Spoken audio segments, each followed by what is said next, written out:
Hello बच्चों, welcome to my YouTube channel. स्वागत है आपका मेरे इस चैनल में। आज हम पढ़ने वाले हैं हिंदी में आप जान रहे हैं हम पाठ 2 पढ़ रहे हैं जिसका नाम है ममता। क्या नाम है बच्चों? ममता। ठीक है, आज हम इसी के बारे में पढ़ेंगे। हाँ, इसके पहले वाली वीडियो में इससे रिलेटेड क्वेश्चन आंसर हो गया है कि जो भी जयशंकर प्रसाद से रिलेटेड जो भी क्वेश्चन था वो मैंने बता दिया था। आज हम इसके बारे में डिस्कस करेंगे कि जो हमें रेखांकित अंश की व्याख्या करनी होती है उसको हम देखेंगे। हम हिंदी पढ़ रहे हैं, मैंने पहले ही आपको बता दिया। आइए चलते हैं, देखते हैं कहानी की पृष्ठभूमि। कहानी की पृष्ठभूमि क्या है वही हम देखने वाले हैं। सबसे पहले पहला पॉइंट क्या है? कहानी चौसा के युद्ध के बाद की है, जहां हुमायूं शेरशाह से हार कर भागता है और ममता की झोपड़ी में शरण लेता है। कौन लेता है? तो देखिए, शेरशाह। ठीक है, हुमायूं शेरशाह या शेरशाह भी कहते हैं केवल। दूसरे पॉइंट की बात करें, ममता एक ब्राह्मणी स्त्री है जो अपने घर में अकेली रहती है और अपने धर्म और अतिथि देव के प्रति समर्पित है। अगली पॉइंट, हुमायूं जो घायल और बेसहारा है ममता के घर शरण में आता है। ममता के घर शरण में आता है। ममता उसे अपनी झोपड़ी में शरण देती है और उसकी देखभाल करती है। अगला पॉइंट देखेंगे, ममता हुमायूं को अपनी जान की परवाह न करते हुए उसकी देखभाल करती है और उसे स्वस्थ होने में मदद करती है। ठीक है, कौन? ममता। कौन मदद करता है? ममता करती है। ठीक है, आगे देखेंगे। कहानी में ममता अपने धर्म और अतिथि देव के प्रति अपने कर्तव्य को निभाती है, जो उसे एक आदर्श नारी के रूप में प्रस्तुत करता है। ठीक है, आगे देखेंगे। कहानी त्याग, धर्म और कर्तव्य की भावना को दर्शाती है और यह भी दर्शाती है कि कैसे एक साधारण व्यक्ति भी महान कार्य कर सकता है। ठीक है, तो यहाँ हमें मुख्य बातें याद रखनी है कि कौन से युद्ध की बात हो रही है? चौसा के युद्ध के बाद की बात हो रही है। ममता के यहाँ शरण लेने कौन आता है? तो हुमायूं शेरशाह आता है। ठीक है, क्यों आता है? क्योंकि वो घायल रहता है, तो वो आता है ममता के यहाँ अपना शरण लेने के लिए, ताकि वो ठीक हो सके, स्वस्थ हो सके। और इसमें ममता उसकी पूरी मदद करती है। क्यों? क्योंकि वो जानती है कि उसे धर्म का पालन करना है और अतिथि, हमारे के यहाँ जैसा कि कहावत है, अतिथि देवो भव, यानी अतिथि जो होते हैं वो देवता के समान होते हैं। तो उसी कर्तव्य को वो क्या करती है? निभाती है। ठीक है बच्चों, चलिए आगे देखते हैं। जयशंकर प्रसाद की कहानी ममता में भारतीय नारी ममता की त्याग भावना और देश प्रेम को दिखाया गया है। इस कहानी में ऐतिहासिक पात्रों का प्रयोग किया गया है और ऐतिहासिकता के साथ कल्पना का समावेश कर मानवीयता का परिचय दिया गया है। कहानी की विशेषताएं, कौन कौन सी विशेषताएं हम वो देखेंगे। पहला नंबर, कहानी की शुरुआत रोहताश्व दुर्ग के मंत्री चूड़ामणि की इकलौती संतान ममता से हुई है। अभी हमने देखा कि जो शेरशाह है वो ममता के यहाँ शरण लेने जाता है। ठीक है, कहानी का अंत हुमायूं के नाम पर बना मंदिर और ममता का कहीं पर नाम न होने पर होता है। ठीक है, कहानी का अंत हुमायूं के नाम पर बना मंदिर और ममता का कहीं पर नाम न होने पर होता है। ठीक है, यानी ममता का नाम कहीं नहीं होता है। आगे देखेंगे, इस कहानी में घर में आया शत्रु भी अतिथि होता है। इसका मतलब कि हुमायूं जो है ममता के यहाँ आता है ना शरण लेने के लिए, इसीलिए एक तरीके से वो उसका शत्रु होता है, लेकिन फिर भी वो उसको अतिथि का सम्मान देती है और अपने यहाँ शरण देती है। भारतीय परंपराओं को दर्शाया गया है, यानी इस कहानी में घर में आया शत्रु भी अतिथि होता है, भारतीय परंपराओं को दर्शाया गया है। आगे देखेंगे, इस कहानी में लेखक का उद्देश्य हिंदू विधवा की दयनीय दशा का चित्रण करना प्रतीत होता है। यानी उन्होंने दिखाया कि कैसे एक जो नारी होती है वो विधवा हो जाती है तो उसके ऊपर बहुत सारी परेशानियां आती हैं और उसकी स्थिति जो होती है वो दयनीय हो जाती है। यह कहानी समाज में विधवाओं की स्थिति और उनके प्रति लोगों की सोच को उजागर करती है। किसको उजागर करती है? उनके सोच कि कैसे एक विधवा महिला के बारे में लोग सोचते हैं। आइए सबसे पहले पैराग्राफ देखते हैं। रोहतास दुर्ग के डॉट डॉट करके आपको कहाँ अंत था, ये पूरा पैराग्राफ आपको पढ़ लेना है, ठीक है। और वहीं से ये रेखांकित अंश की व्याख्या की गई है। संदर्भ लिखेंगे बेटा। प्रस्तुत गद्यांश हमारी पाठ्य पुस्तक हिंदी के गद्य खंड के जयशंकर प्रसाद द्वारा लिखित ममता कहानी से उद्धृत है, ठीक है। किससे? ममता कहानी से है और लेखक कौन है? श्री जयशंकर प्रसाद है। आगे बात करेंगे व्याख्या।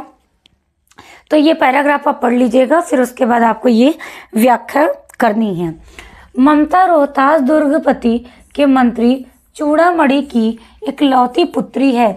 दुहिता का मतलब होता है पुत्री। अभी हम आगे उसको देखेंगे, ठीक है, वर्ड मीनिंग में। शब्द अर्थ में हम देखेंगे। पुत्री है, दुर्भाग्य से वह बचपन से ही विधवा हो गई थी। अपने दुर्ग के प्रकोष्ठ में बैठी वह सोन नदी के तेज प्रवाह को देख रही थी। जिस प्रकार सोन नदी उफनकर बह रही है, उसी प्रकार ममता का यौवन भी पूरी तरह उफान पर है। उसके यौवन में और सोन नदी के उमड़ते प्रवाह में अद्भुत समानता है। ममता हर प्रकार के भौतिक सुख से संपन्न है। भौतिक सुख का मतलब होता है जो भी आपकी ज़रूरत की चीज़ें हैं, जो आपके लाइफ में जिससे आप अच्छे से अपना जीवन यापन कर सकते हैं, उसको हम कहते हैं भौतिक सुख, ठीक है, से संपन्न है। फिर भी विधवा जीवन के कठोर अभिशाप से उसका मन तरह तरह के विचारों और भावों को आधी से भरा हुआ है। उसकी आंखों से दुख के आंसू बह रहे हैं। विलासिता का सुख भी उसको कांटों की दुखपूर्ण सैया के समान प्रतीत हो रहा है। सैया मतलब बिस्तर, ठीक है, जिसपे हम सोते हैं तो हमारे शरीर को आराम मिलता है, लेकिन वो भी उसको क्या लग रहा है, मतलब मखमल वाले जो बेड है वो भी उसको क्या लग रहा है, दुखपूर्ण सैया लग रहा है, ठीक है, समान प्रतीत हो रहा है। तात्पर्य यह है कि कांटों की सैया पर सोने वाला व्यक्ति जिस प्रकार हर पल बेचैन रहता है, उसी प्रकार सभी प्रकार के भौतिक सुखों के रहते हुए भी ममता का जीवन कष्टदायक सिद्ध हो रहा है। ममता के पिता ने उसके लिए प्रत्येक प्रकार के सुख साधन जुटा दिए हैं। उसे किसी भी वस्तु का अभाव नहीं है, किंतु इस धन और संपत्ति को प्राप्त करके भी ममता को मानसिक संतोष नहीं है। कारण यह है कि वह बाल विधवा है। हिंदू समाज में विधवा को निम्नतम श्रेणी में माना जाता है। उसे अपमान, तिरस्कार तथा उपेक्षा ही मिलती है। विधवा का जीवन स्वयं उसी के लिए भार बन जाता है। ऐसी स्थिति में भौतिक सारी उसे मानसिक शांति प्रदान नहीं कर सकते। यानी जो भी भौतिक सुविधाएं हैं, सुख सुविधाएं हैं, उससे वो क्या होती है, रह के भी वंचित होती है। यानी उसको जो मानसिक सुख है वो नहीं होता, ठीक है। ममता भी ऐसी ही नारी है जो सब प्रकार के साधन होते हुए भी असहाय है। वह वैधव्य के भार को ढो रही है और यह भार भी ऐसा है जिससे छुटकारा पाने का कोई उपाय नहीं है, ठीक है। तो इसमें इस रेखांकित अंश की व्याख्या जो हमने की, इसमें हमने देखा कि ममता के बारे में हमें बताया गया है कि ममता का जीवन जो है वो बहुत ही कष्टदायक है। क्यों? भौतिक सुविधाएं तो है उसके पास। कौन सी सुविधाएं बेटा?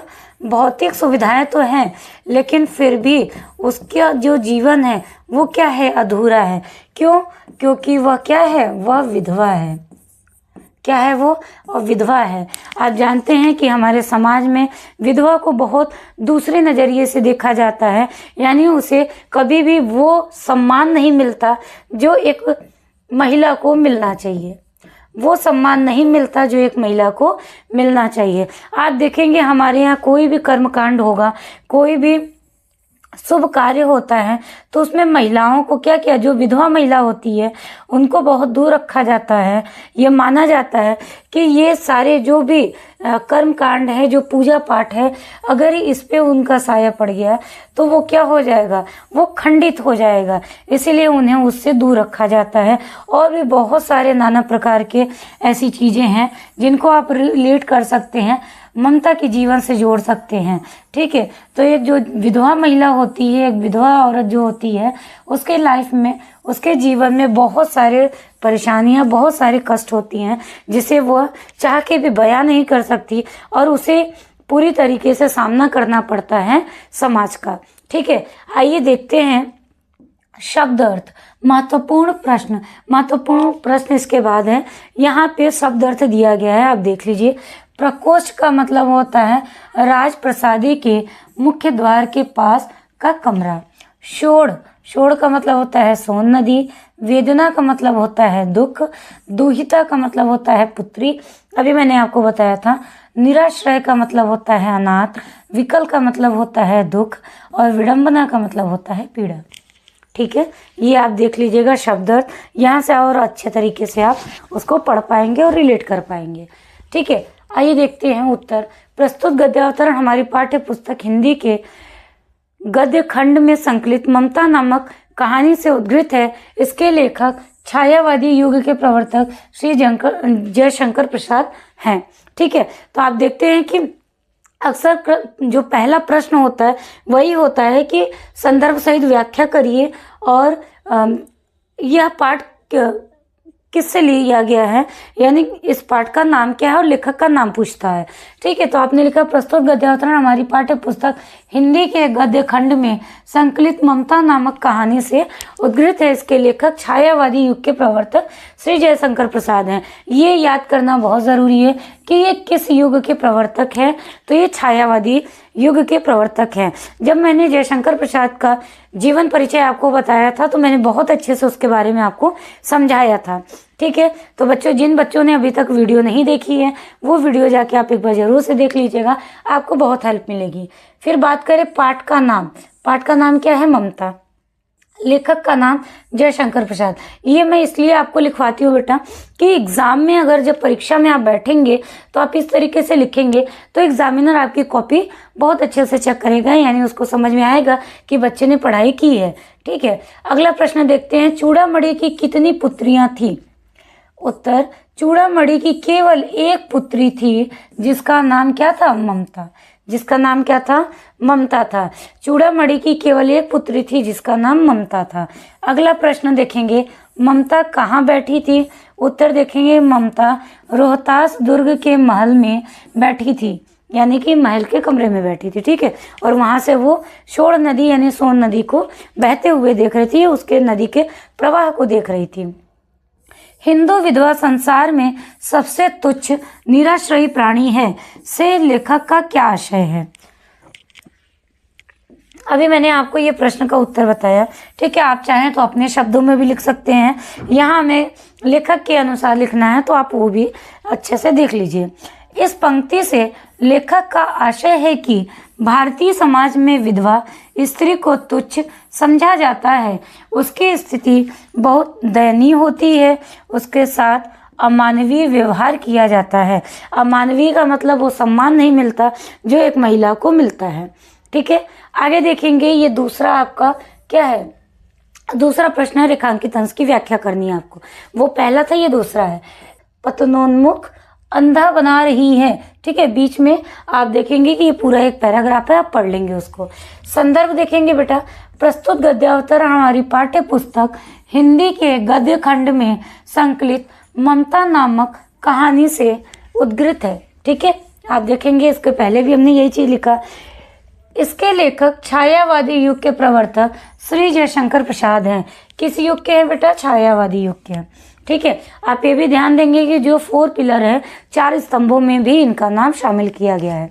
व्याख्या देखेंगे, प्रस्तुत अवतरण में चूड़ामणि ममता को सामंत वंश के अंत होने पर, जो कि समीप ही है, के बाद की स्थिति से अवगत कराते हैं। अवगत का मतलब जानकारी देते हैं, क्योंकि शेरशाह सूरी कभी भी रोहतास दुर्ग के पर अपना अधिकार कर सकता है, तब चूड़ामणि का मंत्री पद नहीं रहेगा। चूड़ामणि इसका मतलब मंत्री पद पे है, वो उस समय मंत्री पद पे नहीं रहेगा, तब के लिए उन्हें इस धन की आवश्यकता पड़ेगी।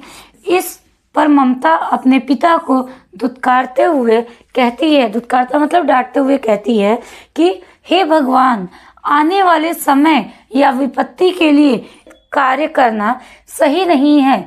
ममता आगे कहती है कि हे पिताजी, हमें परम पिता की इच्छा के विरुद्ध कोई भी कार्य नहीं करना चाहिए। घूस लेना पाप है। वह कहती है कि पिताजी, ऐसे अनैतिक कार्य से तो भीख मांगना अच्छा है। क्या इस पृथ्वी पर ब्राह्मण को 2 मुट्ठी अन्न देने वाला कोई हिंदू बचा न रह सकेगा? ठीक है, अन्न का मतलब अनाज। अन्न का मतलब क्या होता है? अनाज। आप कोई भी अनाज की बात कर सकते हैं, ठीक है, ऐसा नाम दिया नहीं है। ऐसा होना असंभव है। पिताजी, इस रिश्वत के धन को वापस लौटा दीजिए।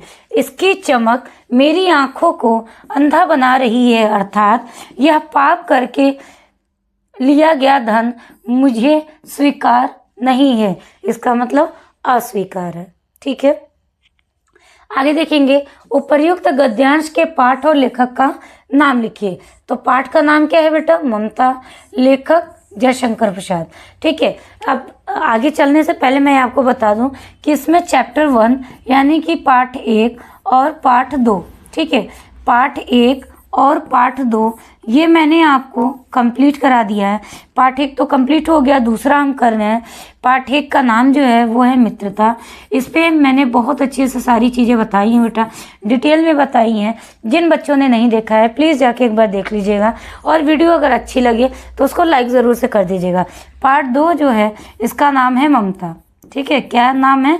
ममता। अगर हम लेखक की बात कर ले बेटा, तो पाठ 1 का लेखक का नाम है आचार्य रामचंद्र शुक्ल। रामचंद्र शुक्ल। देखिए, मैंने इधर सोचा कि आपको रिवीजन भी करवा दूं, ठीक है, जो कि आपके लिए बहुत इम्पोर्टेंट है, जो आपके लिए बेटा बहुत इम्पोर्टेंट है। और आप ध्यान देंगे, कोई भी चीज़ छोड़ना नहीं है। प्रश्न बहुत अच्छे से इधर से पूछे जाते हैं, क्योंकि क्वेश्चन इधर से बनता है, ठीक है। पार्ट 2 ममता, ये किसका है? श्री जयशंकर प्रसाद, ठीक है, श्री जयशंकर प्रसाद, ठीक है बेटा। ये सारी चीज़ें आप देख लेंगे। पार्ट 1 मित्रता हम ऑलरेडी कंप्लीट कर चुके हैं।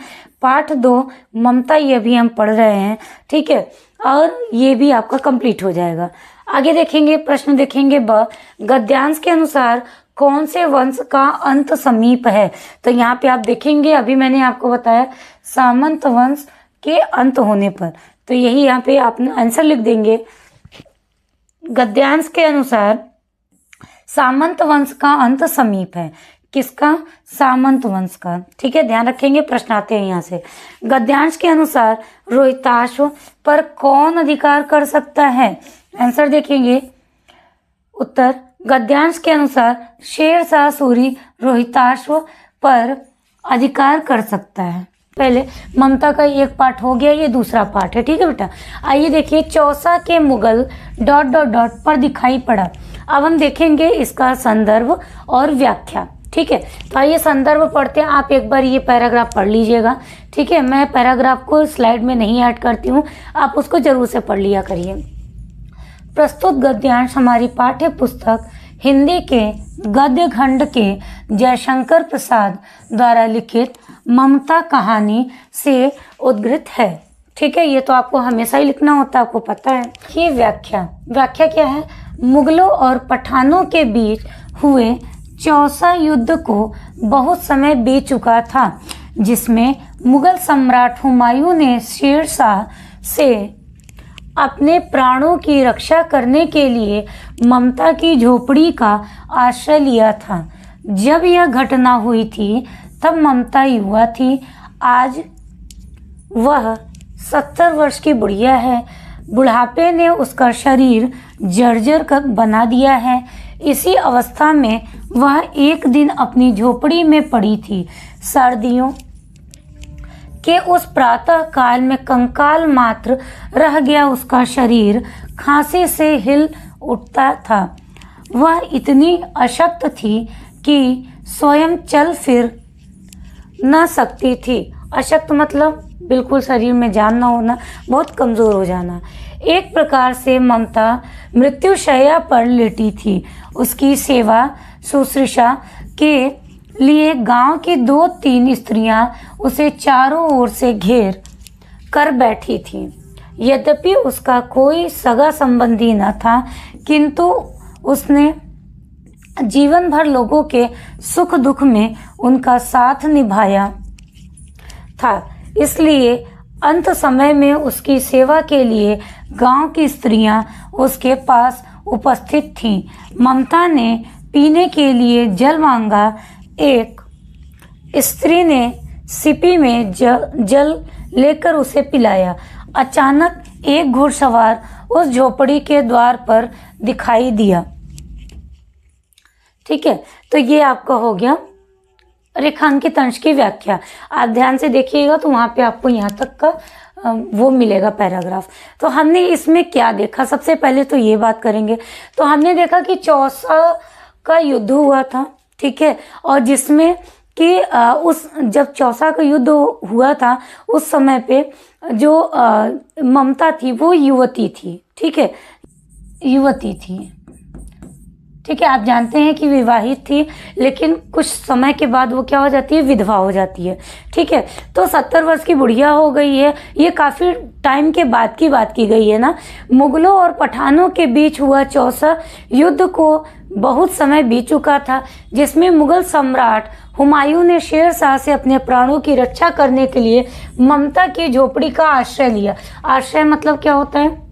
आश्रय का मतलब कि जब आप किसी का सहारा लेते हैं। जब यह घटना हुई थी तब ममता युवती थी। आज वह 70 वर्ष की बुढ़िया है। बुढ़ापे ने उसका शरीर जर्जर बना दिया है। इसी अवस्था में वह एक दिन झोपड़ी में पड़ी हुई थी। यानी एक टाइम ऐसा था कि जब वो युवती थी, समय बीतता गया, अब वो क्या हो गई है, बुढ़िया हो गई है। 70 साल की महिला होती है, आप समझ सकते हो कि बिल्कुल क्या होती है, जर्जर हो जाती है अंदर से। उसके उतने कार्यशील नहीं होती, उतना ज़्यादा इफिशियंसी नहीं होती कि वो कार्य कर सके। ठीक है, तो उसे पानी की ज़रूरत होती है। तो 2-3 स्त्रियाँ उसको क्या करती हैं, उसको घेर लेती हैं और लाके उसको सीपी में जल देती हैं और पिलाती हैं। और तभी उनको क्या दिखाई देता है कि कोई घुड़सवार उस झोपड़ी के द्वार पर दिखाई दिया। ठीक है, तो अभी इसके आगे भी हम करेंगे, आइए देखते हैं। उपर्युक्त गद्यांश के पाठ और लेखक का नाम लिखिए। देखिए, हर एक पैराग्राफ से ये क्वेश्चन बनेगा, आप ध्यान दीजिएगा, एग्जाम के पॉइंट ऑफ व्यू से बहुत इंपॉर्टेंट है। उत्तर, पाठ का नाम क्या है, ममता। लेखक का नाम जयशंकर प्रसाद। ममता आजीवन सबके सुख दुख की सहभागिनी रही। कथन को स्पष्ट कीजिए। देखिए, सबके सुख दुख में वो हमेशा तत्पर रहती थी, तभी तो उसको जल भी देने के लिए पास पड़ोस की स्त्रियां आई थी। अभी हमने पढ़ा है पैराग्राफ में। ठीक है, उत्तर देखेंगे।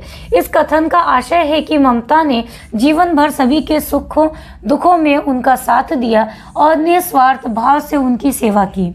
वह प्रत्येक व्यक्ति के अच्छे बुरे समय में उनका धैर्य बांधती थी। ठीक है, यानी धैर्य बांधती थी कि हमेशा सहारा देती थी कि नहीं, अभी बुरा समय है, कट जाएगा, अच्छा समय आएगा, या जिस प्रकार की महत्वता होती थी उस बात को वो वहाँ पे बोलती थी। ठीक है, तो चलिए ये चीज़ हो गया। आगे क्वेश्चन देखेंगे हम। आगे क्वेश्चन देखेंगे, गांव की स्त्रियों ने ममता को क्यों घेर रखा था? क्योंकि वो लगभग ऐसा लग रहा था कि मर चुकी है ना, अशक्त हो गई है, उसके अंदर जान नहीं है। बुढ़ापे के कारण ममता का शरीर जर्जर हो गया था। वह इतनी अशक्त थी कि चल फिर भी नहीं सकती थी, इसलिए उसकी सेवा करने के लिए गांव की स्त्रियां उसे घेर कर बैठी थी। ठीक है, आगे देखेंगे गद्यांश में ममता के चरित्र की किस विशेषता के बारे में बताया गया है। देखेंगे उत्तर, गद्यांश में ममता के सहयोगी, मिलनसार, परोपकारी आदि चरित्र की विभिन्न विशेषताओं के बारे में बताया गया है। ठीक है, वो हमेशा सहयोग करती थी, लोगों की मिलनसार थी, यानी कि लोगों से मिलजुल के रहती थी। अब परोपकारी थी, मतलब कि कोशिश करती थी कि कोई भी उसकी वजह से दुखी ना हो और वो हमेशा उनका भला कर सके। आगे देखेंगे, अश्वारोही पास डैश डैश गृह में जाती हूँ। ये बहुत इंपॉर्टेंट है पैराग्राफ। ठीक है, उसके बाद से ही ये आपके लिए इंपॉर्टेंट हो जाता है। देखेंगे संदर्भ, वही जैसा कि पुराना लिखते हैं, आपको अभी तक बहुत अच्छे से याद हो गया होगा। ये प्रस्तुत गद्यांश हमारी पाठ्य पुस्तक हिंदी के गद्य खंड के जयशंकर प्रसाद द्वारा लिखित ममता कहानी से उद्गृत है। ठीक है, फिर आप पाठ का नाम ममता और लेखक का नाम जयशंकर प्रसाद ऐसा लिखेंगे। ठीक है, वाक्य आइए व्याख्या देखते हैं। घुड़सवार बुलाने पर ममता के पास आता है। ममता क्योंकि मृत्युशैया पर लेटी है और ठीक से बोल पाने में भी असमर्थ थी, किसी तरह रुक रुक कर उससे कहा कि हाँ, 47 साल पहले किसी व्यक्ति ने मेरी इस झोपड़ी में शरण अवश्य ली थी, किंतु मैं यह नहीं जानती कि वह कौन था। वह कोई बादशाह था अथवा एक साधारण मुगल, मगर वह एक दिन के लिए इसी झोपड़ी में रहा था। जाते समय मैंने सुना था कि वह अपने किसी आदमी को मेरा घर बनवाने की आज्ञा दे रहा था। उस दिन से आज तक मुझे यही भय सताता रहा कि ममता नहीं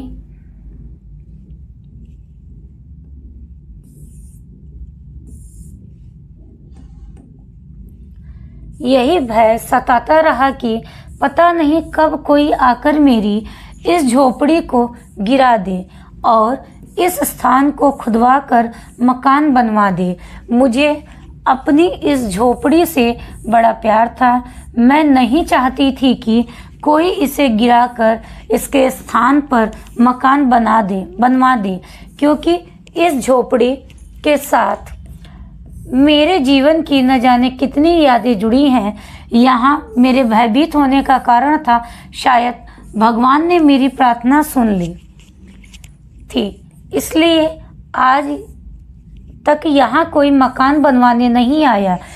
अब मेरा समय पूरा हो गया है, मैं इसे छोड़कर जा रही हूँ, अतः मुझे अब किसी प्रकार का डर भी नहीं है। चाहे तुम इस स्थान पर मकान बनवाओ या कोई विशाल आलीशान महल, आज मुझे इस झोपड़ी से कोई मोह अथवा लगाव नहीं रह गया है। अब मैं सदैव के लिए अलौकिक विश्राम गृह में आराम करने के लिए जा रही हूँ, अर्थात अब मैं इस संसार को छोड़कर स्वर्ग लोक को जा रही हूँ। ठीक है, तो यहाँ पे एक चीज आप ये ध्यान देंगे कि जब वो शेरशाह आता है ममता से आश्रय लेने के लिए, तो उस टाइम पे उसने देखा कि ममता कितनी दयनीय स्थिति में रह रही है, तो उसी आदमी से कहता है कि यहाँ पे आपको एक घर बनवा देना है। ठीक है, इस जगह को खुदवा कर यहाँ पे एक घर बनाना है। तभी से ये जो बातें थी, ये ममता के अंदर हर वक्त एक घर कर गई थी कि न जाने कौन आएगा और मेरे इस घर को क्या करेगा, तुड़वा देगा और यहाँ पे कोई आलीशान मकान बनवा सकता है, महल बनवा सकता है, कुछ भी ऐसा सोच के वो हमेशा परेशान रहती थी। ठीक है, लेकिन धीरे धीरे इसी विलाप में, इसी दुख में उसका समय व्यतीत होता जाता है और फाइनली अब जब उस व्यक्ति घुड़सवार को देखती है तो उसे किसी प्रकार का दुख नहीं है। उसे लगता है कि अब तो मैं क्या, अंततः मैं स्वर्ग की प्राप्ति के लिए जा रही हूँ, यानी कि अब मेरा समय पूरा हो चुका है, तो मुझे अब किसी प्रकार का तकलीफ या दुख नहीं है कि मेरा घर मेरे से छिन जाएगा। ठीक है, तो इस पैराग्राफ में हमने देखा कि 47 साल पहले की बात की गई थी, जब व्यक्ति यानी शेरशाह शरण लेने के लिए कहाँ पे आया था, ममता के घर आया था। तो ममता की हालत देख के उसने ये सोचा था कि इसने मेरी सहायता की है तो मैं इसको इसी जगह पे इसको घर बनवा के दूंगा। ठीक है, तो ममता उसी विलाप में आखिर उसका समय बीत जाता है और आज तक वो उसी परेशानी में रहती है कि न जाने कब कौन व्यक्ति आएगा उसके घर को तोड़वा देगा। क्यों? क्योंकि उसको अपने घर से बहुत ज़्यादा लगाव था। लेकिन अब वो फाइनली कह रही है, अब उसको अपने शरीर से, अपने घर से मुक्ति मिल रही है, तो अब उसके अंदर कोई डर नहीं है कि कोई आएगा और वहाँ पे कोई घर बनवा देगा या आलीशान महल बनवा देगा। ठीक है, आइए एक प्रश्न देखते हैं। उपर्युक्त गद्यांश के पाठ और लेखक का नाम लिखिए। पाठ का नाम ममता, लेखक जयशंकर प्रसाद। ठीक है, मैंने आपको पहले भी बताया कि इसको बहुत अच्छे से आपको समझ लेना है, लिखना ऐसे ही है। मैं अपने चिर विश्राम गृह में जाती हूँ, कथन से क्या आशय है? देखेंगे उत्तर। इस कथन से आशय है कि ममता का अंत समय नजदीक था, अतः उसने कहा कि वह इस संसार को त्याग करके चिर विश्राम गृह स्वर्ग लोक को जा रही है। यही तो बोला था ना, यही हमने अभी पैराग्राफ में पढ़ा था। ठीक है, आगे देखेंगे। अश्वारोही क्या ढूंढ रहा था और क्यों? उत्तर देखेंगे। अश्वारोही ममता की झोपड़ी ढूंढ रहा था क्योंकि उसे उसके स्थान पर मकान बनवाने का आदेश मिला था। ठीक है, अश्वारोही कौन है? वही घुड़सवार। ठीक है, अभी हमने ये पैराग्राफ में देखा था। ठीक है, आगे देखेंगे। ममता पूरे जीवन क्यों भयभीत रही? अभी मैंने बताया कि ममता जीवन भर भयभीत इसलिए रही कि उसके जहाँ वो रहती है उस झोपड़ी को तोड़वा के कोई घर या मकान बनवाने आएगा और वो बेघर हो जाएगी। ठीक है, तो इसी वजह से वो हमेशा परेशान रहती थी। ममता पूरे जीवन अपनी झोपड़ी को खोने के डर से भयभीत रही। वह अपनी झोपड़ी से बहुत प्यार करती थी और उसमें एक दिन के लिए विश्राम करने वाले मुगल ने उसके स्थान पर मकान बनवाने का आदेश दिया था। यही आदेश उसके भय का कारण था, क्योंकि वह जीते जी अपनी झोपड़ी छोड़ना नहीं चाहती थी। ठीक है, बहुत सरल है, आपने अच्छे से इसको समझ लिया होगा। आगे देखेंगे। मैं ब्राह्मणी हूँ, मुझे तो अपने धर्म अतिथि देव की उपासना का पालन करना चाहिए, परंतु यहाँ नहीं सब विधर्मी दया के पात्र नहीं, परंतु यह दया तो नहीं कर्तव्य है करना है। तब मुगल अपनी तलवार टेक कर उठ खड़ा हुआ। ममता ने कहा, क्या आश्चर्य है कि तुम भी छल करो। ठहरो, छल नहीं, तब नहीं स्त्री, जाता हूँ। तैमूर वंशधर स्त्री से छल करेगा? जाता हूँ, भाग्य का खेल है। ठीक है, अब देखेंगे कि यहाँ पे आपको किस प्रकार के प्रश्न मिलते हैं। ठीक है, देखेंगे। प्रस्तुत अवतरण के पाठ और लेखक का नाम लिखिए। दूसरा, रेखांकित अंश की व्याख्या कीजिए। क्या आश्चर्य है कि तुम छल करो, वाक्य किसने कहा और क्यों? दूसरा, छल नहीं, तब नहीं स्त्री, जाता हूँ, वाक्य किसने किससे कहा और क्यों? देखेंगे उत्तर। देखेंगे बेटा। प्रस्तुत गद्यावतरण हमारी पाठ्य पुस्तक हिंदी के गद्य खंड में संकलित ममता नामक कहानी से उद्धृत है। इसके लेखक छायावादी युग के प्रवर्तक श्री जयशंकर प्रसाद है। पाठ का नाम ममता, लेखक का नाम श्री जयशंकर प्रसाद। ठीक है, अब रेखांकित अंश की व्याख्या करेंगे। ये आपका पूरा ऐसा क्या है, पूरा रेखांकित है। ठीक है, चलिए आगे देखेंगे।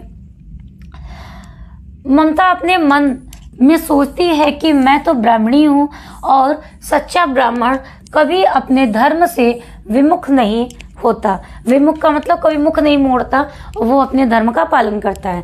मुझे भी अपने अतिथि धर्म का पालन करना चाहिए और इसको विश्राम करने की आज्ञा दे देनी चाहिए। अगले ही पल उसके मन में विचार आता है कि यह तो धर्म भ्रष्ट मुगल है, मुगलों ने ही उसके पिता की हत्या की थी। यदि विधर्मी कोई और होता तो उसके प्रति दया दिखाकर उसे आश्रय दिया जा सकता था। को तो कदापि आश्रय न देना चाहिए। तभी उसके अंतःकरण में फिर से हलचल मचती है कि मैं तो इसके ऊपर कोई दया नहीं दिखाऊंगी, वरन अतिथि धर्म का पालन करके अपने कर्तव्य को ही निभाऊंगी। यानी मुझे उसके हर एक मतलब वो आश्रय लेने आता है ना, तो आश्रय उसको देना चाहिए और अपना कर्तव्य निभाना चाहिए। ठीक है, अब स का उत्तर देखेंगे। क्या आश्चर्य है कि तुम भी छल करो? वाक्य ममता ने मुगल हुमायूं से कहे, क्योंकि उसके पिता की हत्या भी विधर्मियों अर्थात मुगलों ने की थी। ठीक है, वह दोनों ही मुगल वंशियों में कोई भेद नहीं कर सकी। दूसरा, छल नहीं तब नहीं स्त्री जाता हूँ। वाक्य मुगल हुमायूं ने ममता से कहे थे। हुमायूं तैमूर का वंशज था। उसका मानना था कि तैमूर का वंशज कुछ भी कर सकता है लेकिन किसी स्त्री के साथ धोखा कदापि नहीं कर सकता है। ठीक है, तो इस तरीके से हमने ये आंसर कंप्लीट कर लिया। आई होप बच्चों आपको वीडियो समझ में आएगी। दिक्कत हो ठीक है तो आप कमेंट बॉक्स में मुझे राइट कर सकते हैं। थोड़ा सा इस बार वीडियो जो है लेट हो गई है बेटा, क्योंकि बीच में कुछ काम आ गया था, इसीलिए मैं प्रॉपर तरीके से ये वीडियो ला नहीं सकी। लेकिन आगे हम कंटिन्यूअसली पढ़ने वाले हैं। तो जिन बच्चों ने अभी तक वीडियो इसके प्रीवियस वाली वीडियो नहीं देखी है, जाके एक बार वीडियो को ज़रूर से देख लीजिएगा। चैनल को अगर अभी तक आपने सब्सक्राइब नहीं किया है तो चैनल को सब्सक्राइब कर लीजिएगा। बेल आइकन को प्रेस ज़रूर से कर दीजिएगा। इससे आने वाली जो हमारी लेटेस्ट वीडियो है उसका अपडेट आप तक ज़रूर पहुँचेगा। ठीक है बच्चों, तो चलिए इतने ही क्वेश्चन आंसर के साथ ही आपका कंप्लीट हो गया। इसके पहले भी मैंने क्वेश्चन आंसर करवाए हैं, पूरा मैंने जयशंकर प्रसाद का जीवन परिचय लिखवाया है, तो आप इसको बहुत अच्छे से सारी चीज़ें समझ लीजिएगा। ठीक है, और कहीं कोई दिक्कत हो, आपको और भी इम्पोर्टेंट क्वेश्चन आंसर चाहिए कुछ भी, तो आप मुझे एक बार कमेंट बॉक्स में ज़रूर से बताइए। ठीक है, तो चलिए मिलते हैं नेक्स्ट वीडियो में। तब तक के लिए जय हिंद, जय भारत, गुड बाय।